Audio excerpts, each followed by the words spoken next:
Okay, we're starting over, basically. Hello, everyone. Today is July 21st. It is officially around 2 o'clock Central Standard Time, and I wanted to stop and take a moment to record a bit. I haven't recorded in over a month. So I wanted to come drop a few lines, connect with you guys, and see what's going on with you. I had a couple of things that I wanted to address, and we would go from there. Let's see. So number one, it is hot outside. So it's been 100 plus degrees here in the South pretty much for the last 30 days. So make sure you're staying cool and hydrating. I wouldn't advise anybody to be out in the heat. I understand that there are athletes out there that are training in the morning. Most of their training ends by the time the afternoon hits, which is when it really gets hot. And so just make sure you're being mindful of staying nourished and staying hydrated for sure. School is around the corner. It's about 3 weeks until school starts. Got a couple of things that we need to get finished up, but for the most part, we are ready for the school year. We need to go on vacation because I have not planned anything. We've been pretty much sitting in this house. But with the price of gas, right, and then the price of increased airline tickets to go anywhere, and then with it being so hot outside, normally we go to the beaches, like in the summertime, but it's too hot to go to a dang on beach down south. So it's really making me want to explore going up north somewhere. I wouldn't mind going to Northern California, Seattle, somewhere in Oregon, somewhere different, Heck, we could either cross over the border and go to Canada. I'm not opposed to that at all because it is hot down here.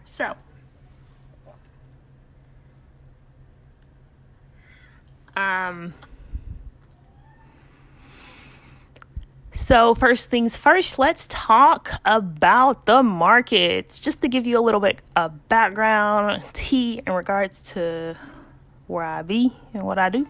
I've been in banking and financial institutions for the past 16 years, 18 years, something like that. I've lost count at this point. I am not a licensed financial professional, like a financial advisor or anything. However, I have worked for top banks my entire career. Currently, right now, work for a top bank. I will not disclose that information because I don't think we're allowed to disclose that information when we're doing stuff like this, like social media and networking, things like this. But know and believe that I am very well versed when it comes to financial markets, credit markets, mortgage markets, and capital markets. And so I came across a video on TikTok the other day that just really, really bothered me, and I've almost had enough, right? In this social media day and age where anybody can proclaim themselves to be a specialist, a SME, a professional, a financial professional, and create courses and charge people $2, $3, $4, $5, $10, $20,000, it's like whatever their heart desires. Hey, you do you.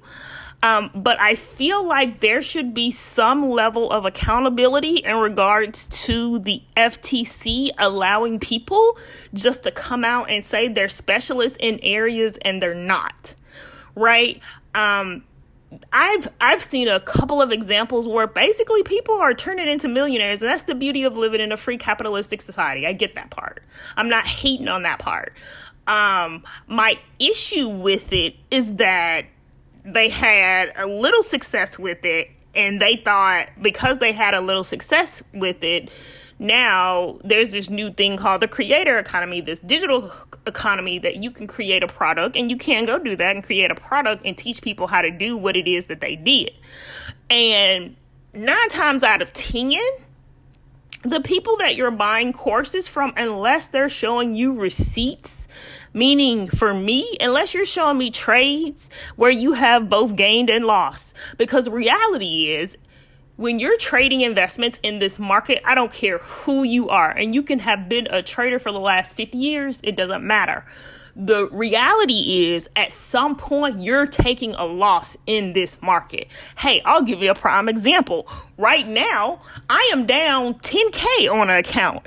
And when I tell you my stomach hurts when I look at that account, every time I look at it, like I have just gotten to the point that I just stopped checking it over the last 90 days because it's making my stomach hurt, right? But I also know that there is a flip side to it, and the market will correct itself, and the market will regain, maybe not necessarily what was lost, but it will regain at least some of it or half of it, right? And that has to do with the decision that I made to pull my investment out of a diversified fund and put it into equities. That was on me. I made the gamble on this company that I was thinking that was just going to go to the moon because I believe in that company. And will that company go to the moon? I think it will eventually get there in the next 5 years, which means that I have to be a super, super patient investor and just let my money sit there and like for real deal suck it up that I lost 10K. Like it was literally like overnight. I kid you not. Like I made the change to my investment account on a Friday. And I think what happened, whatever was happening with Ukraine or whatever, and I came back and checked it like 3 days later, and it was down like $3,000. I was like, okay, it'll correct itself. Just give it a couple of days. Yeah, no, that's not what happened. It kept plummeting.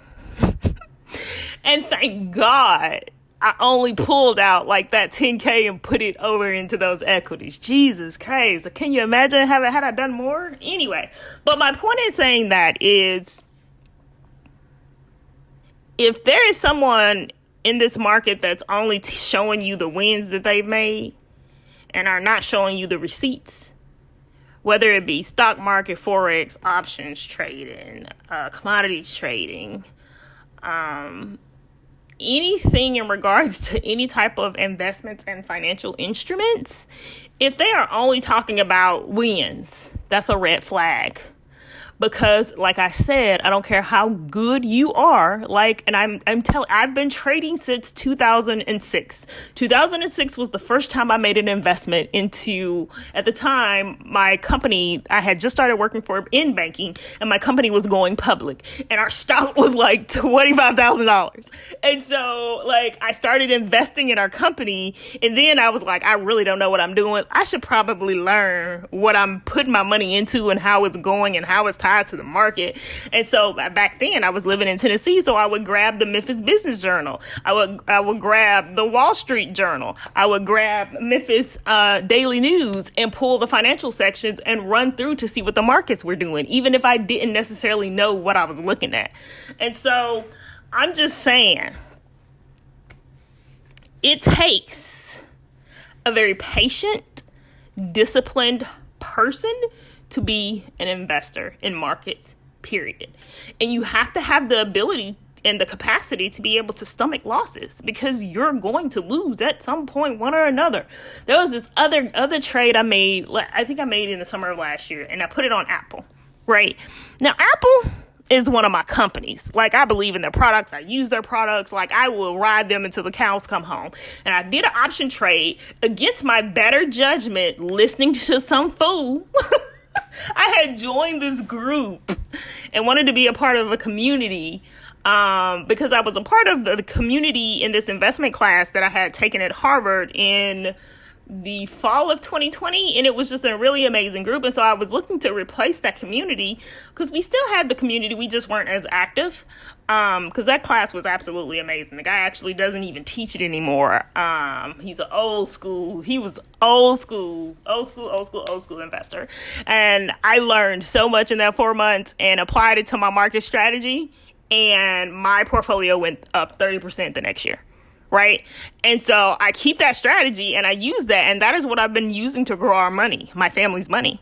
So, and that's what I'm saying. Like, and so in the process of my portfolio going up 30% the next year, Keep in mind, the following year, I lost 10% of that 30%. So now I'm at 20%. And so now I'm looking to balance out my gains over the course of the next couple of years. But I'm also looking to make major investments in specific cryptocurrencies that will build the infrastructure of crypto in the future in regards to institutional investing, right? That's a whole nother subject. So I'm actually thinking about doing a course, not telling you how to trade, but teaching you about what cryptocurrency is and teaching you how to evaluate a good investment strategy. What makes a project good? And I'm thinking about doing it because I've invested time, energy, and money in myself and learning what to do and how to learn. I've spent the last 2 years learning crypto, basically. Literally studying it, packaging it, unpackaging it, top to bottom, front to end, like for real deal. Like I am straight up retiring by the time I am 50, and I am 41 now. And it's not like I'm not on the road to retirement. I've been on the road to retirement, but I'm just looking to speed it up because I'm looking to take a different phase in my life. Like I am looking forward to the corporate part of Rashida coming to an end and me cashing out in regards to the time and the money and the energy that I've invested in being in corporate America. And I'm looking forward to taking that investment and basically using that to fund the rest of my life and how I live. So, hey, laser focus over here. But anyway, I wanted to jump on here and so to talk about the fact that, number one, we are not in a housing crashing market or a house crash market or however you want to say it.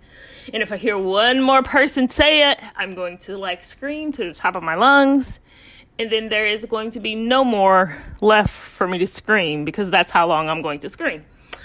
This is not 2008. This is not 2003 until 2008. It's not that environment.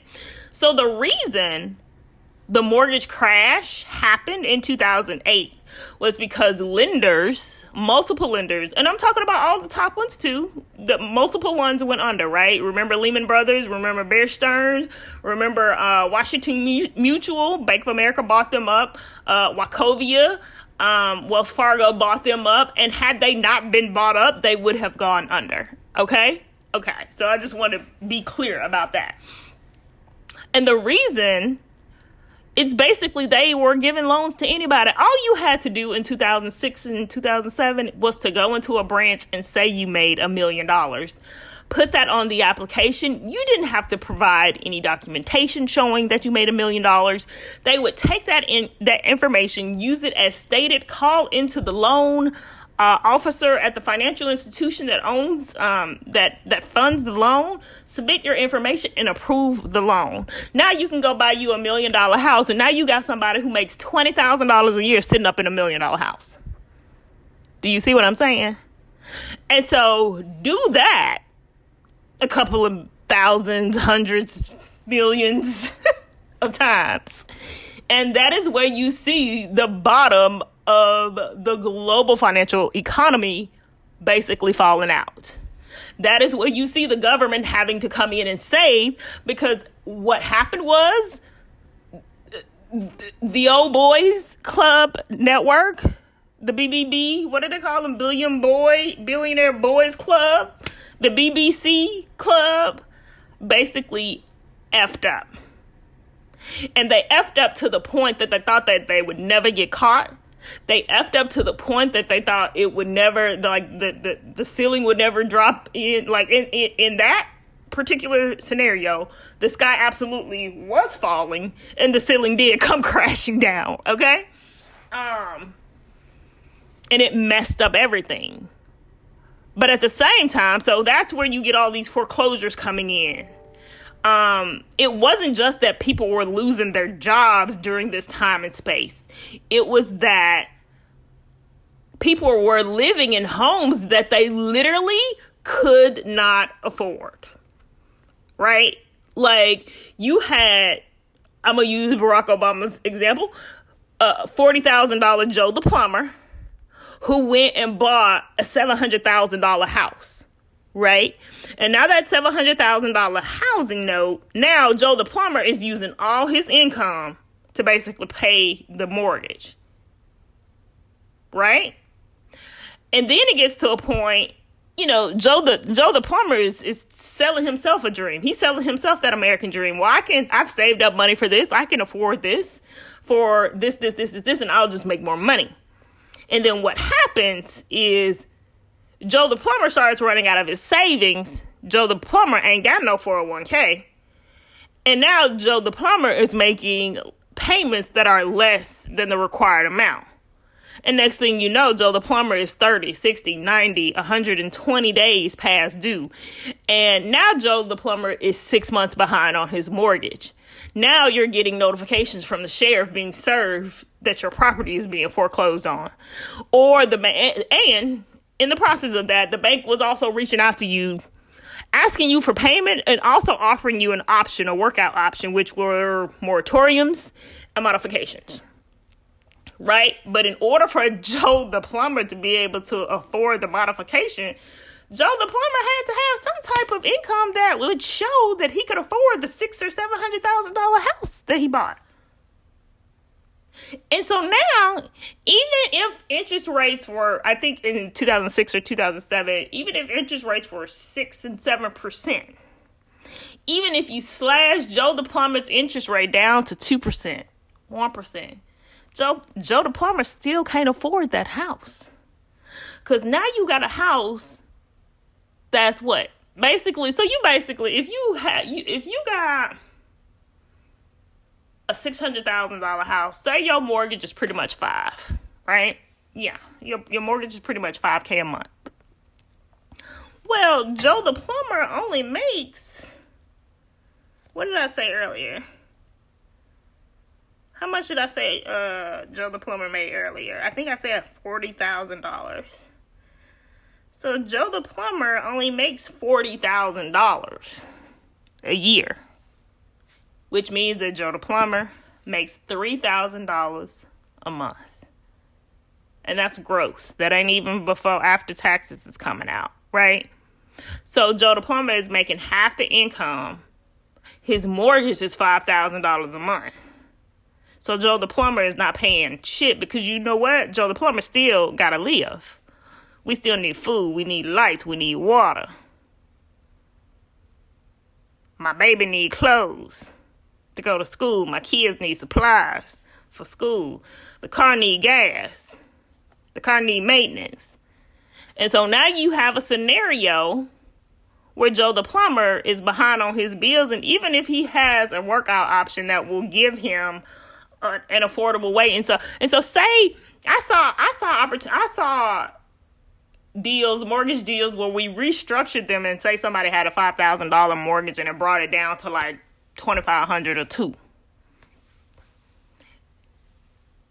And they had to make that first payment. So I forgot the way it worked. It's like you have to make the first payment or first few payments in order for that mortgage rate to stick. And we would extend their term out to like 40 years. You can always come back and refinance, right? And so we would refinance. The way we would do it is like we would restructure the mortgage, pull all of the principal or the late payments and all those fees. We would take it and bunch it into the mortgage and basically refinance it and extend it out to a 40-year term and give them an opportunity to catch up. Now, that was what the banks were doing to save. And I, at the time, worked for Wells Fargo. And so that's the one thing I will say about Wells Fargo. If you have a mortgage with Wells Fargo is going to do what they can to help you keep your home, right? And I know, like I'm telling you, I did it for like 2 or 3 years straight. And then I did it for Fannie Mae loans. I did it for Freddie Mac loans. And I did it for mortgage-backed private investor loans. And these are like conventional loans where private investors would pool their money together and lend that money out to markets, basically to the public.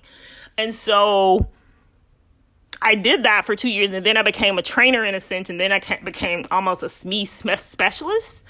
And I ended up traveling and then got the opportunity to go work for another company, which is what ultimately brought me to the Texas area. But that's a story for another day. But I'm just trying to give you an example of why loans went bad during this time. So take Joe the plumber and multiply him times 3 million, 4 million, 5 million, 6 million people, 10 million people going bad. That's where the bottom fell out. And that's why I remember I would come across loans in Miami, Florida, condos at the top, high-rise condos that would be $1 million were selling for like $100,000 and $200,000. And, back at the time, I wish I had money like that. But, I was a new mom. I was in survival mode, so I ain't have money like that. My job was to pay my bills and take care of my child and go to work and be good at it. That was my focus. But in retrospect, had I had the money, geez, man, I would have come out on the other side. I didn't know enough, and I wasn't as experienced to be able to profit from how the crisis happened. But this time what I'm finding is, I guess basically 10 or 14 years later, because my son was born in 2008, 14 years later, what I'm finding is I have the knowledge and the ability to pull the trigger to take action, and I do sometimes and sometimes I don't. I am a skilled investor when it comes to, like, for example, I trade what I know. I do not trade what I do not know. If I do not understand it, I do not touch it. Like, and that's kind of like some old school advice. Like, I trade what I know. So, like, with foreign exchange, I trade AUD USD. I understand AUD USD. It works well with me. Do I trade any other pair? Probably NZD USD, but those are the only two pairs that I trade in a Forex foreign market. And I'm good at it. Good. Right? In regards to, I trade options occasionally. Oh yeah, I forgot to tell you my story. Yeah, I lost like $2,500 on Apple. Like, it felt like it was overnight. And maybe to a lot of y'all, $2,500 ain't a lot of money, but I don't care if it's $1, $10, $20. Like, that's a lot of money to me. I don't care how much money I got. Do you understand me? I can be a multimillionaire 1,000,000 times over, and if I go in losing $3,000, I'm going to feel just as bad losing that $3,000 as I did $330, $3. Like, I, for real deal, do not like losing money. Period. And so what does that create? Somebody who shoots their shot very specifically every time so that the odds are in my favor, so that my position comes out in a winning position opposed to a losing position. But like I said, nobody's perfect, and this market is relentless and it is unforgiving, right? And so there are going to be those moments that you're going to shoot your shot and hell, you're going to miss. And so, yeah, so like I've lost on crypto. I've lost somebody on crypto. I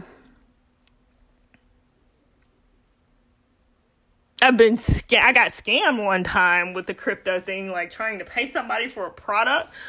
It's kind of like damage insurance, right? You realize like, oh wow, you really don't know what you're doing at that point. And then when you go through the experience, it like really toughens you because you're like, okay, so I need to learn what it is that I'm doing so that I don't get scammed again. Facts, right? Facts. Okay. But anyway, so I just wanted to come in and say that, talk about the reason that the housing market fell back in 2008 and how this is not a similar circumstance, how the market is not, like, is it inflated? Absolutely. I will say that. This market is absolutely inflated. The house that One of the houses that I was interested in, it was originally like a 4,000 square foot house, and in Texas that's considered a middle income house, right? So it was a 4,000 square foot house. It's a beautiful floor plan. The houses were selling for $350, right? And so I had come across this house, and I was like, okay, so I'm gonna buy the one that's already built, and then I'm gonna go down the street when they open this new community, and I'm gonna build from the ground up so that I could take $50,000 or $40,000 off my mortgage, right? And we'll build a basic bill. And by the time the middle of 2021 hit, the market was going haywire. And then September, I called and got the information about building the same house in a different community, and they had added $200,000 to the asking price for that house. Now, do you hear me? This house is base listed at $350. So now they're quoting me like $550, and instead of $5 being the EMD, earnest money deposit, they're telling me 10 is the earnest money deposit. And I'm like, what is going on? And so now take that and put us here a year later, right? So I was in a relationship at the time. The guy was kind of in my ear. And I wanted to go ahead and put money down on the house, but I wasn't really sure. So I ended up not doing it. Pull that community up now. That same house that was quoted to me $550 in September of 2021 is selling for $881. Starting at $881. So it's had a $300,000 increase over the last year, and before that it was a $200,000 increase. $500,000 in a 2-year time frame. Me, I ain't tripping, because the value of my house has gone up $200K. And I was strategic in regards to picking the location. I was strategic because I wanted like this tech headquarters to be built by our houses, because I knew that it drove properties up, property values up, and they have started building like one of the tech data centers, tech headquarters, and they're just starting to build all this industry around here, and I'm loving that. And so I initially came into initially buying the investment, my home as an investment. Number one, yes, it's my primary residence, but it's an investment. I came into it with the focus and determination that this house was going to sell for $1 million, nothing less. And it absolutely is going to sell for $1 million whenever we get ready to sell and whenever our journey here comes to an end. And just the market circumstances is just speeding it up. We're just getting there faster. Will it slow? Yeah, it will slow, but here's the thing. This is what people don't understand.